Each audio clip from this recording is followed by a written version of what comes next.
புதுச்சேரியில் அரசு ஊழியர்களுக்கு இனி அபராதம். புதுச்சேரியில் கோப்புகள் தாமதமானால் அரசு ஊழியர்களுக்கு நாள் ஒன்றிற்கு ரூபாய் 250 அபராதம்.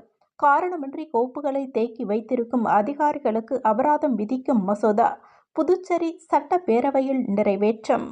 புதுச்சேரியில் வடகிழக்கு பருவமழை காரணமாக பரவக்கூடிய நோய்களை தடுக்கும் நடவடிக்கைகள் குறித்து புதுவை அரசு சுகாதாரம் மற்றும் நலவழித்துறை சார்பாக கலந்தாய்வு கூட்டம் நடத்தப்பட்டு பல்வேறு முன்னெச்சரிக்கை நடவடிக்கைகளை புதுவை மக்களுக்கு பரிந்துரை செய்துள்ளது. சுத்தமாக சமைக்கப்பட்ட உணவுகளை உட்கொள்ளவும், சுகாதாரமான குடிநீரை மட்டுமே பருகும்படியும் சுகாதாரத்துறை சார்பில் கேட்டுக் கொள்ளப்படுகின்றார்கள். வில்லியனூர் அரசு மருத்துவமனையில் பெண்களுக்கான மாபெரும் சுகாதார திருவிழாவை எதிர்க்கட்சித் தலைவர் சிவா துவக்கி வைத்தார்.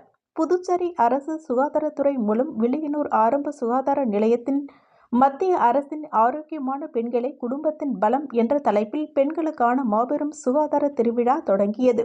இந்நிகழ்ச்சிக்கு பொது சுகாதாரத்துறை துணை இயக்குனர் டாக்டர் ஷமிமு நிஷா, குடும்ப நல துணை இயக்குனர் டாக்டர் ஆனந்தலட்சுமி ஆகியோர் முன்னிலை வகித்தனர். வில்லியனூர் சட்டமன்ற உறுப்பினரும் எதிர்க்கட்சித் தலைவருமான சிவா சிறப்பு விருந்தினராக கலந்து கொண்டு பெண்களுக்கான இலவச மருத்துவ முகாமினை குத்து விளக்கேற்றி துவக்கி வைத்து கண் மற்றும் காது பரிசோதனை செய்து கொண்டார்.